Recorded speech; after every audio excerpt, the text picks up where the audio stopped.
Ladies and gentlemen, welcome to Rooster AM. It's Ryan Nelson. Today we're somewhere special. We are at the Groove House Studios here with Steve Rutledge. We've got to hang out for the past few days. It's been exciting. I was really nervous coming in because I've never done anything like this. Man, you made us feel at home. Thank you so much for allowing Chloe and I. It's been such a pleasure. Yeah, it's been great having y'all here, man. It's been a blessing. Well, you're a legend around here. You've been playing guitar for a lot of people and a lot of places. I mean, look at the collection, and it's pretty incredible. I mean, being a studio musician is a little bit different than, many times you hear on a street corner. I mean, my goodness, you just pick it up and start playing it, and it just sounds incredible with very little practice. Where did this music journey of yours begin? I mean, was it? I think you told me it was a very young age. Yeah, my brother plays guitar, my sister plays piano, my mom plays piano by ear and sings. They all sing, and my dad could sing too. And at the age of 5, I started taking my brother's guitar and restringing it backwards when he was gone to college, and he'd get mad when he came home and everything like that, and his guitar would be totally restrung backwards. And that's because you wanted to play left-handed. Yeah. No. Yeah. And so mom and dad got me a guitar that year, and it got me into lessons. I took lessons for 6 months, and they flipped me back around the correct way. Well, I say correct way.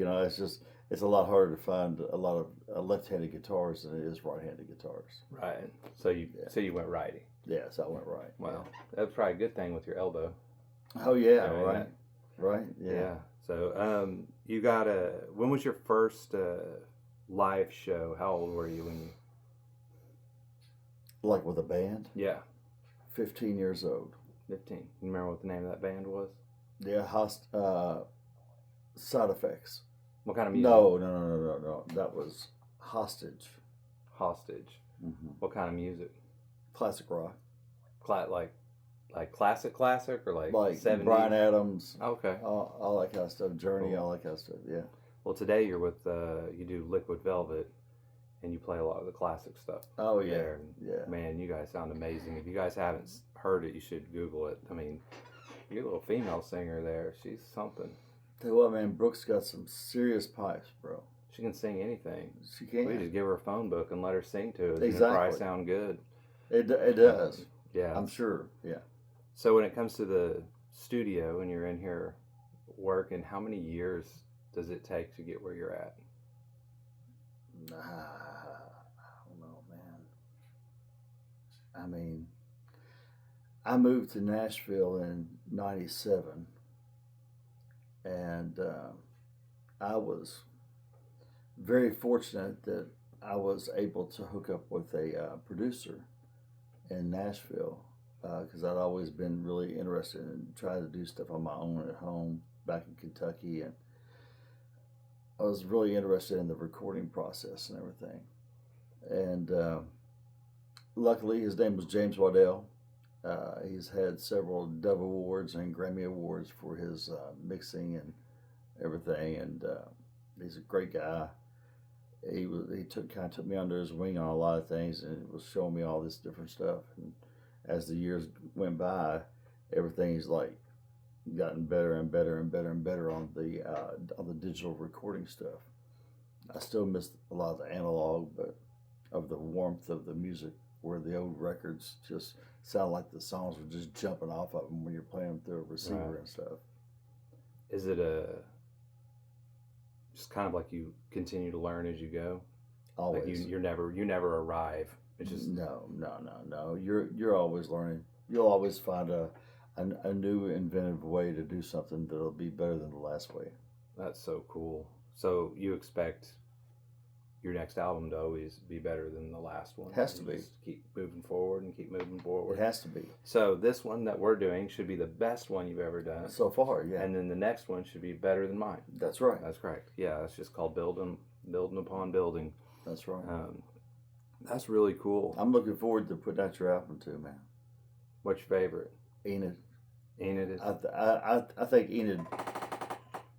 I just think that Enid probably is just, with it being your hometown and everything like that, I just think it's a huge thing that could be a marketing thing for the town of Enid for years to come. You have a second favorite behind the Enid? 63 Chevy's pretty cool too.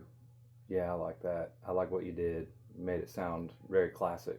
Yeah, Dancing with My Wife, that's also a good one now. Yeah. In one good eye, you'll have bad dreams about. One good eye will have really bad dreams about. We'll have nightmares about that. Yeah, that one took a while.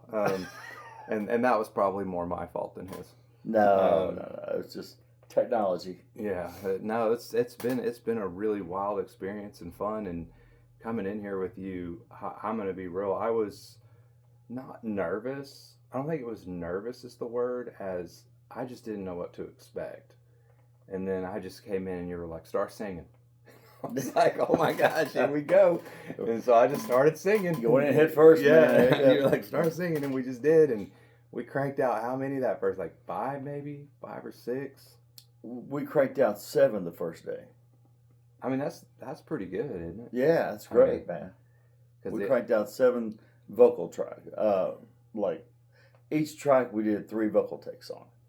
So 7. So you did 21 tracks of vocals in one day. In one day. That's why my throat was itching. Mm-hmm. Yeah. I thought it was just the East Tennessee allergies. Yeah. Oh, man. Oh, it's beautiful here, man. I'm gonna be real. It's hard. It's literally gonna be hard to go back to Oklahoma. Yeah. Well, and actually, now you understand why I moved from Nashville here. Yeah.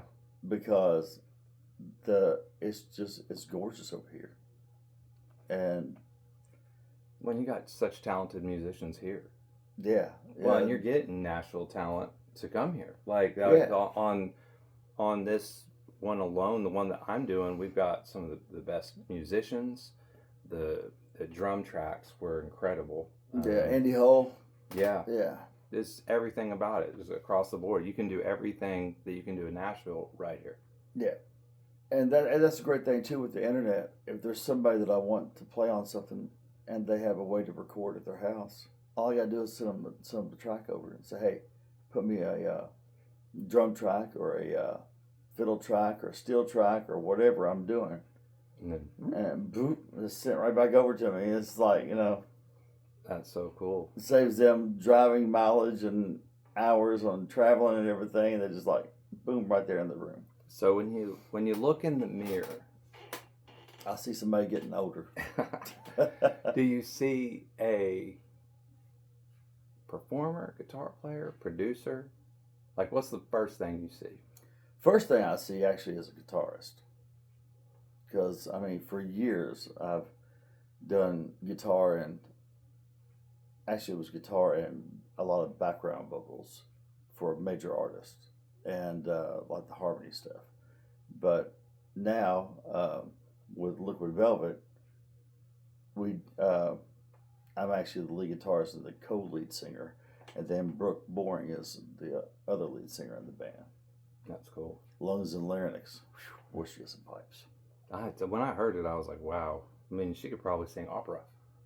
I think she actually has. Yeah, I mean, I was like, I think she had some classical training years ago. Really? Yeah, because it sounds like it. And I mean, if you can get her to do a backup on this somewhere. Oh, she's going to. She is? Okay, because I was like, man, she can bang it out.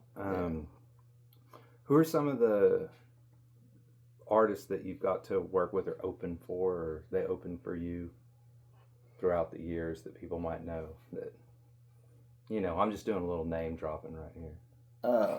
They say you're not supposed to do that, but I'm doing it.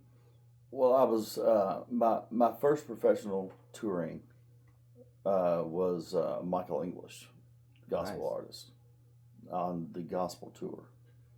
I played a few shows with him while Tom Lane was over on the Bridge Mission trip. And you still do worship and music like that today? Oh, yeah. I actually, it's been kind of hard here this year because we've been having so many shows all weekend long. So, but for a long time I'd been at Armona Baptist and leading worship over there on Sundays when I'm in town. That's pretty cool.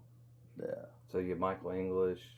I was with Steve Holy for 8 years. We had I came in right at the end of the Good Morning Beautiful single, and then after that we had I Got a Brand New Girlfriend. That was the second number one. Wow. So you've got to do it all. Yeah, and I guess the biggest show that we ever played was 75,000, and what's that called? Brain fart. That happens. Yeah, it's called Jamboree in the Hills, but it's up in Ohio. On I can't think what it's called now. 75,000 is a lot.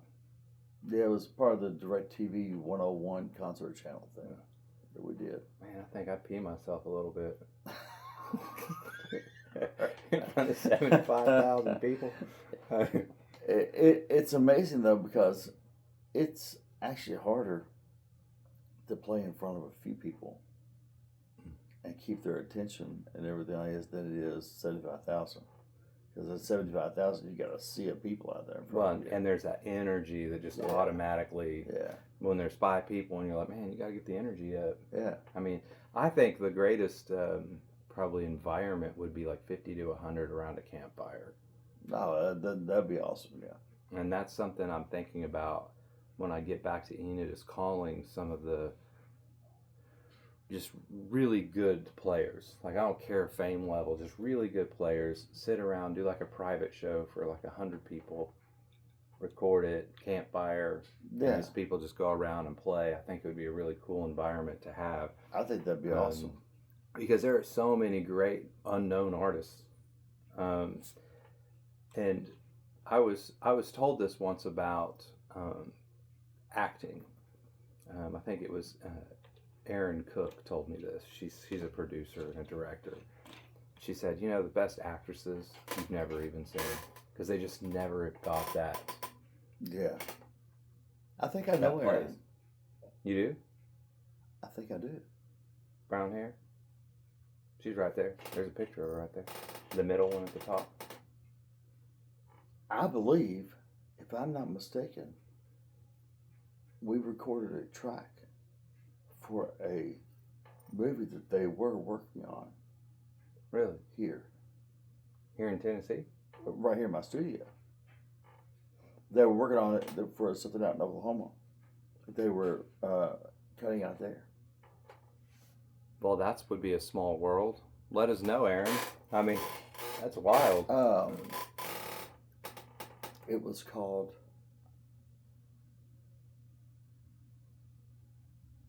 Nights.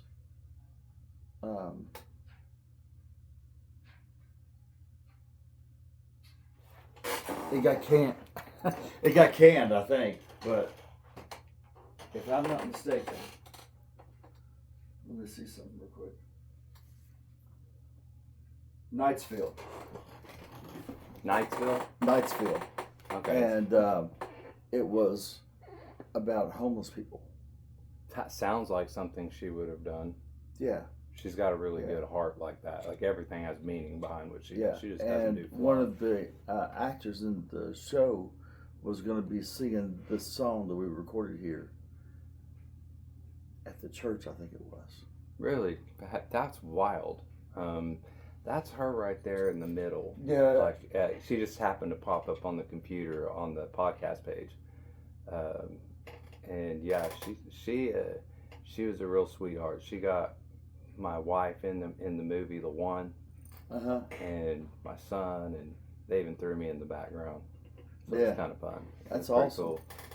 She was really nice. She came to my house, and they were scouting for the movie, and my house just happened to be one. So it was kind of cool that it worked out that way.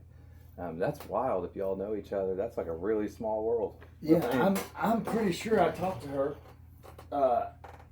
You have to ask her about Knightsville.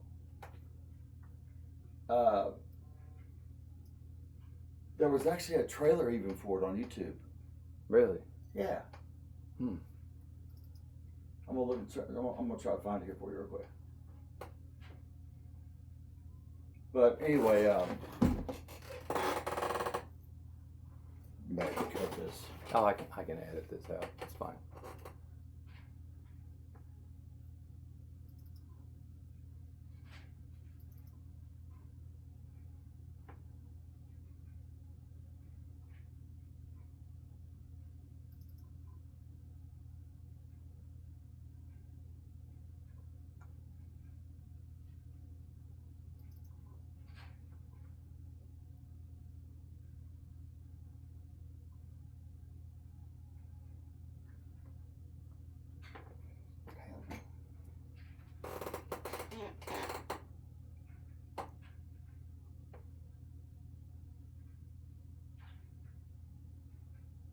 Or is it for Freedom, Oklahoma? That was it. Freedom? Freedom. Yeah, I was thinking. I was like, I remember there was that movie Freedom, and I don't know if she was a part of it, but yeah, She was. I bet she. I mean, she's Oklahoma. Yeah. Anything that goes on there. That's it. The song was called Freedom. That's it. Thank you, brother. I don't even know how I knew that. I really don't know how I knew that.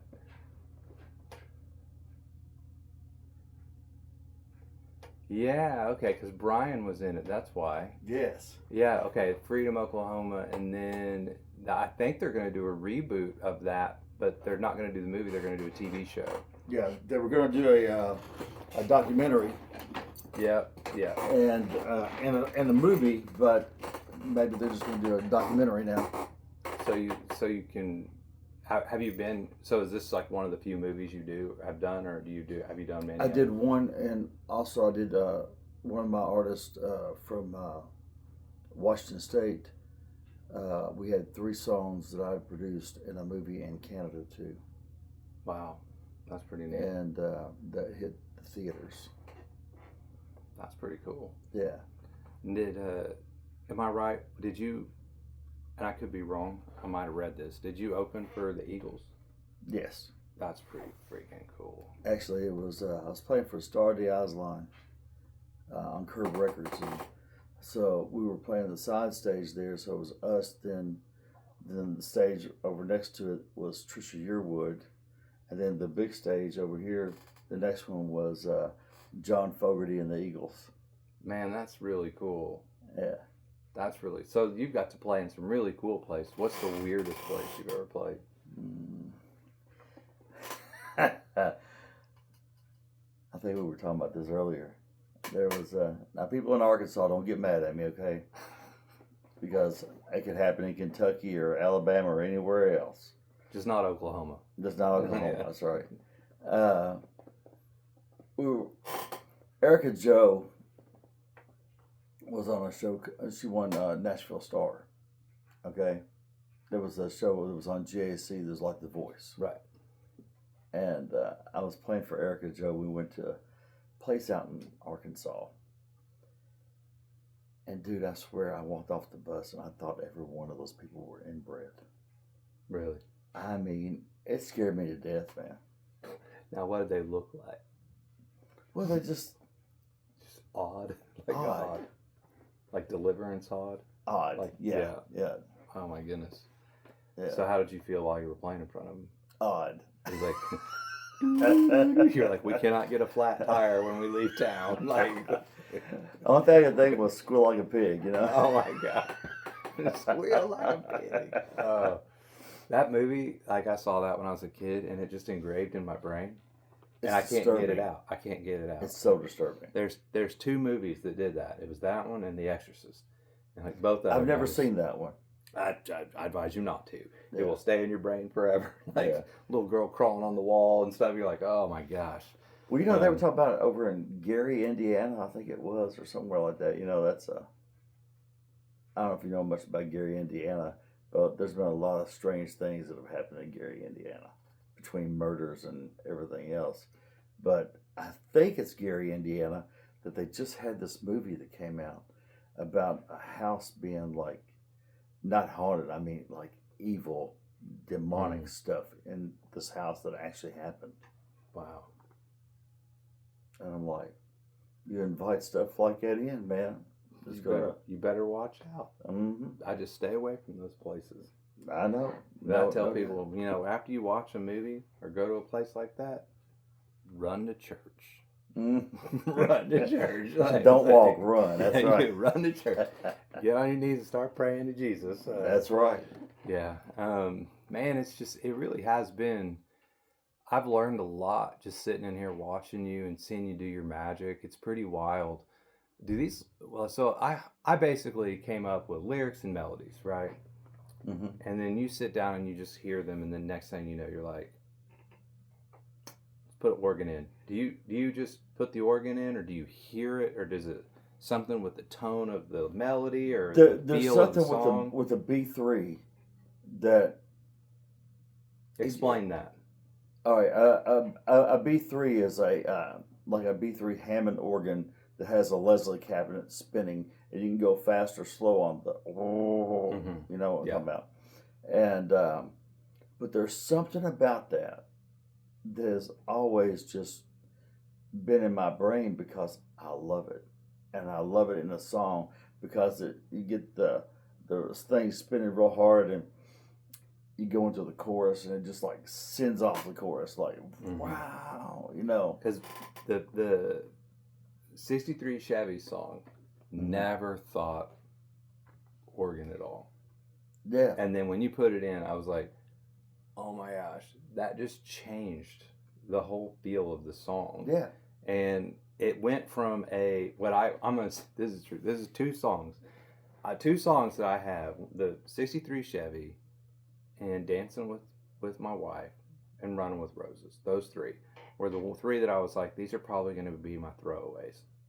Like, I don't even know if I'll put them out because I don't know. It just didn't feel right.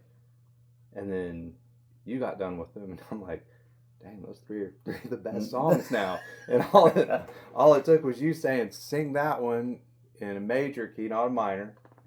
And when we did that, it just made it a completely different song. You just hear that, or is it just, do you go with the feel, or are you just testing, trying? Well, it's always a test and try.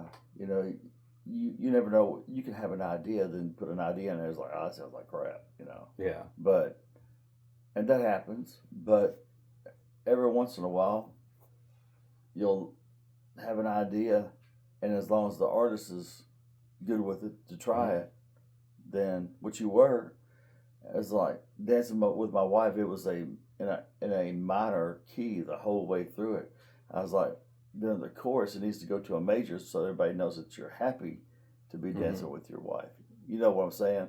You can have the hard stuff in the minor key, but then when you're talking about your wife, you go to the major key. Yeah. And when you said it, or when you sang it, at first I was like, I don't hear it. But then when we played it back, I was like, oh my gosh, that. And it just made changed very little bit of what you actually saying. We just put it all to a major key. Yeah. You know? It went from being a throwaway to a top 10 hit. I'm just kidding. You know, like, there you go. I mean, that's all it takes is just like one little tweak.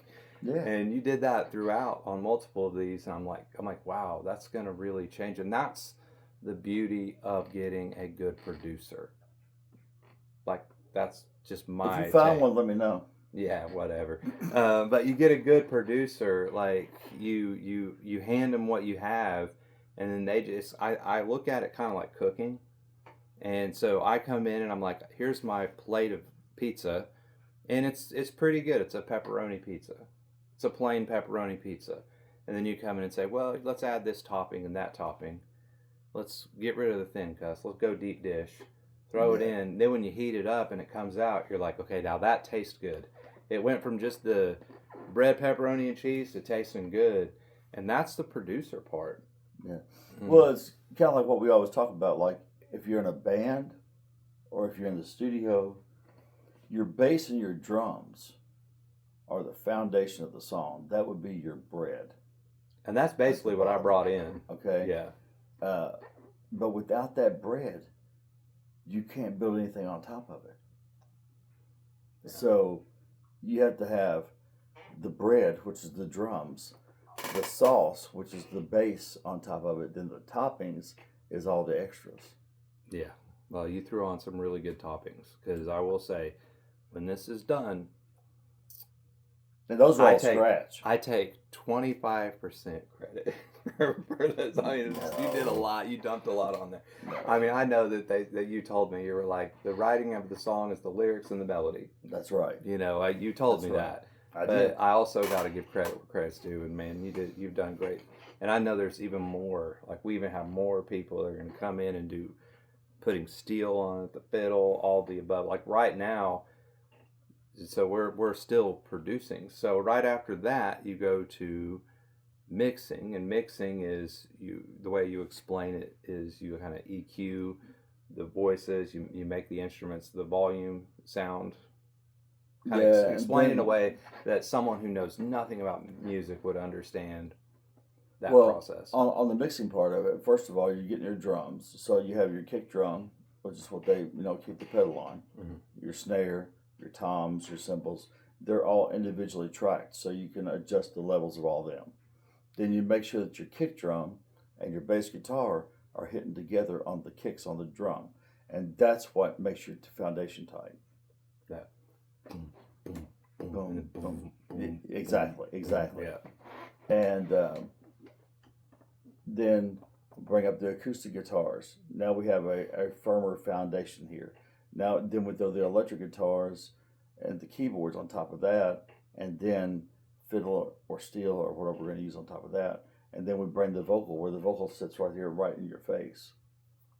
And then you just kind of, so when you're adjusting, like you're talking like the sound and the... Yeah, and then a lot of those are like pan left and right and everything like that, where you can keep your vocal right in the front. So when you get done with the mix, and this is the part I don't understand as well. I get the mix, but they're like, well, there's a huge difference between the mix and the master.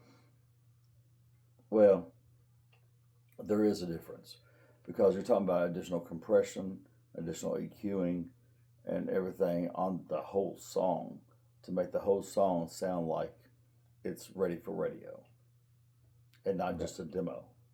And so that's the final piece. That's really the final piece. Yeah. So you go to produce, then you mix, and then you master, and then you go to and say, now put it on the radio. That's right. Well, actually, first of all, you got to go through your PRO, make sure you got everything listed, so that if you do, and when you do get radio play, that you're getting your royalties off of it. Yeah, you've already told me. Because we all know how Apple and all of them have already, the whole streaming thing has cut into all the writers' money royalties. Yeah. There's not a lot of money in streaming. Like people, I think, and I'm like, it's really not that much. Like, even hitting 1 million's not that much. No. Yeah, so I mean, you're talking about 0.005 cents per stream. That's just wild to me. Yeah. They should. I don't. When everybody used to get $1 to $1.29 per track. Yeah. For singles, and or 99 cents to $1.29, and then you'd have your albums. You'd go $10 probably. $10, something like that. Yeah, $10 to $20 depending on what it is and how many. So at that point, the songwriters were making 9.1 cents per track on everybody's albums. Man. So you start adding that up. That adds up a whole lot quicker than 0.005. Yeah, that 0.005 is nothing. Mm-hmm.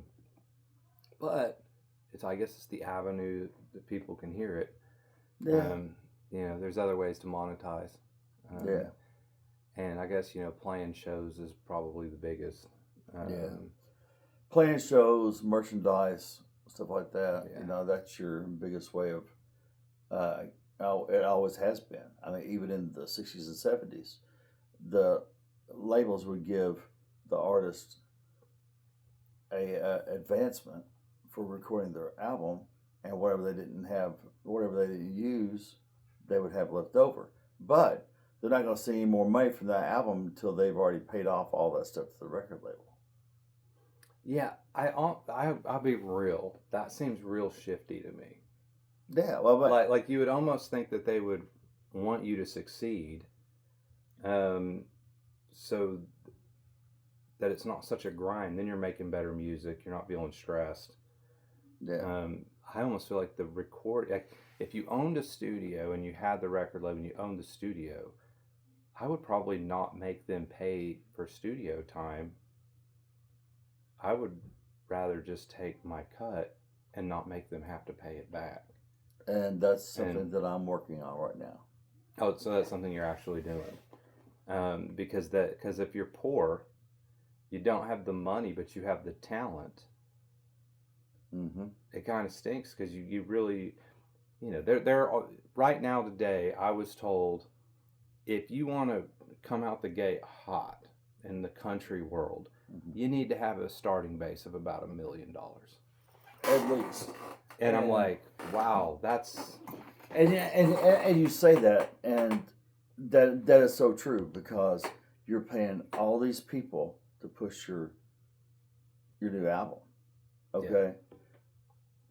When you do that, though, who has that kind of money unless they have investors behind them? Exactly.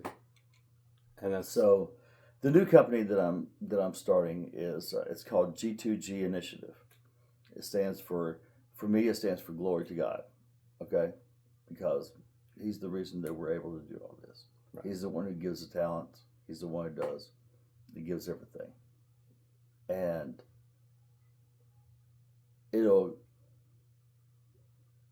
have country, rock, blues, jazz, gospel, contemporary Christian, all of it there. But my whole goal is I have 4 organizations that I'll be helping with the funds that come in. 30% of the money that comes in off the top goes to the veterans, an orphanage, Alzheimer's, and I'm missing one. Oh, East Tennessee Children's Hospital for children with diseases that are chronic, and everything. And I think it's going to be a great thing. I hope within... So it'll be like a nonprofit? It'll be a nonprofit, yeah. And that way it'll have open books. Anybody can see the books at any time that they want to. There ain't nothing there for me to hide. And then people can give to that, and then that helps. And then that's a tax write-off for them at the end of the year. And then... Did you hear that, CEOs? I got a lot of CEOs. And no, do you? Yeah, watch it. I mean, I'm not kidding. Like, I go to my followers, because I don't think you can see the followers on my page, but I can. And when I click in, I see, I have CEOs, owners of businesses, very influential people, mayors, senators that watch this show. And they are always interested in this because they want to give to things that they can trust. And they have to.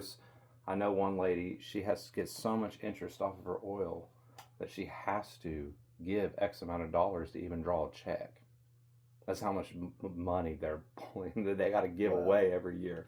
And so this is a pretty good cause to give. It helps artists that couldn't afford to do it. Mm-hmm. It helps them be able to help fulfill their dream. Well, I know you were kind to me. You gave me the friends and family discount. And that was nice that you did that for us because we had to come a long way. And I know it was you had a friendship with Brian. And that probably helped Brian out. For years, Brian Hedges, and great guy. His wife Debbie, great people. Because it can get pricey. I mean, I was getting quotes of $27,000 to $40,000. Yeah, I was like, that's whoa. True. And then I was getting quotes for like $2,000. I was like, well, that. My whole thing is that I don't like feeling like I'm taking advantage of anybody. Right. You want to sleep well. I do. Yeah, that's how I am. I don't sleep much anyway, but when I do sleep, He doesn't. It's like wild. You were like, go to bed. You look tired. You yawned. I was like, all right. So I go to bed, and then I get up to go to the bathroom at like 2:00, and you're still in here, and then you wake up at 8 and you're like, hey, let's get going. And I'm like, all right, let's do it. Well, actually, now you all were up before I was. Well, I went to bed way earlier. You're going to bed at 2. I'm going to bed at like 11. Yeah. Waking up at 6:30. That's kind of my normal thing. 6:30. I like to go outside when it's cool out. I should have asked you that before y'all got here. What, when we get up? Yeah, and when y'all get up and everything. Dude, you guys have been the best hosts ever. Like, I'm not kidding. It's been great. I'll tell you what, man. With a wife like Missy, it's kind of hard not to be. Yeah, she's a sweetie. She's my angel, man. And her accent, man. Mm-hmm. And it's real. Yeah, I know that's what blew my mind. Like when I walked in and she started talking, I was like, is she overdoing it a little bit? Nope, this is just how it is. And, it is. I was like, wow, man, that Mountain Tennessee. I don't know what would you call it? East Tennessee accent. I guess East Tennessee accent. Yeah. Oh man, it's something. It's sweet sounding. It is. Man, I don't know how. Can you even get in a fight with her? She gets mad. No, not really. Like if you get mad, she starts talking like, never mind, it's all right. Whatever you want, honey. You can have whatever you want. She was telling me a story this morning about how she'll tell you to do something, and sometimes she's got to do it herself because it might take 2 weeks to get done. Oh, it might take longer. Yeah, because you sit in here and you don't leave. Like, you'll stay in here the whole time. Yeah, I'll sit in here and work in here, and because we both work from home, but I'll be in here working on whatever I'm working on, production stuff, and then I'll leave to go play a show. So I mean, because our band, we play between 275 and 315 shows a year. I know, that's wild. I don't know how you do it. That's just got to be. When I moved to Nashville in '97, before I moved over here, and that's just the way it was. I had a day job, and then I had to go out at night and try to network with people and meet people. Keep working your way up. Oh yeah, and then there's never an end to it. No, I mean, how old's George Strait? He's still doing it. Mm-hmm. Yeah. It's about to rain. I'm good luck. Apparently, it never rains here. Well, it hasn't rained here for a while. I mean, we've actually been needing some rain. So. And then we pull up and it rains every single day we've been here. But it's really cool. I mean, I don't know if you guys have been here.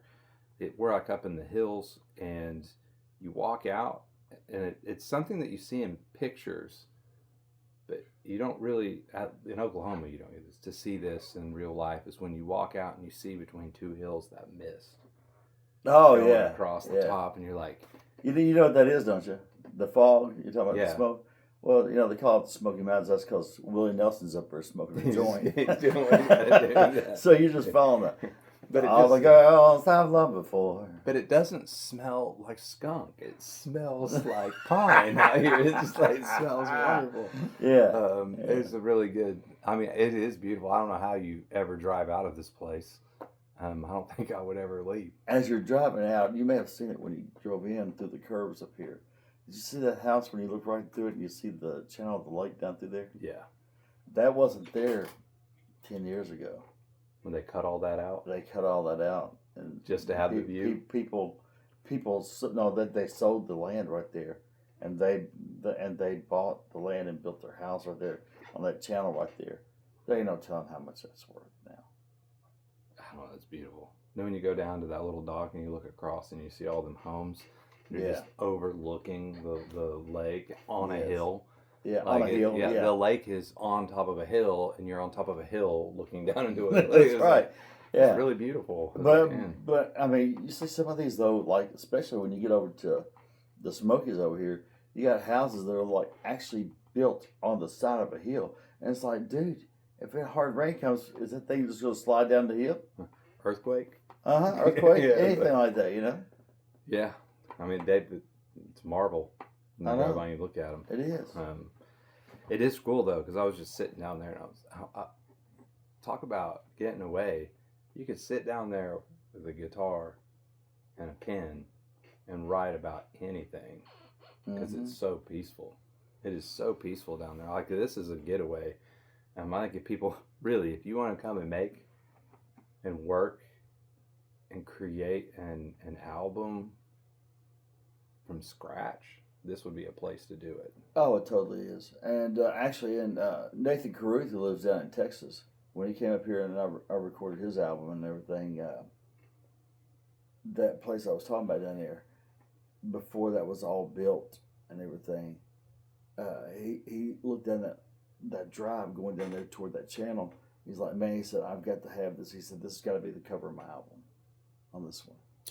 And so. Are you talking about down where the. You know, down here? Yeah. No. Oh. There's another one up here in the curves. Okay. And you'll see a drive that's going down to another house down there on the lake. And so he's like, that drive, because I think it had the fall leaves that had fallen, the colored leaves and everything on it, and everything going down into the lake and seeing the channel and everything. It was a great picture. If you Google, and it's wild that this happened. We were, Chloe was like, you know, I would love to just stay at a place that's like fall all year long, you know? And I was like, well, wouldn't anybody? And I Googled where the place that has the longest fall and the most beautiful fall. Here and in Russia. Wow. Yeah, I guess it's probably the same spot on the equator or something, but like, yeah. But it's right here in Russia. They say it's the longest and the most beautiful changing of colors. And I was like, wow, that's cool. Had no idea of that until we were driving, and I looked on a total different conversation. It's like, well, baby, we're going there. Yeah, like, we're going to the place. Yeah, and it's right there. It's like, well, wow. And then plus she gets here and it's like she's just surrounded by woods, you know, right here at the house, you know. Yeah, this is such a good place. Almost to the point that I might have to write a different song and move here.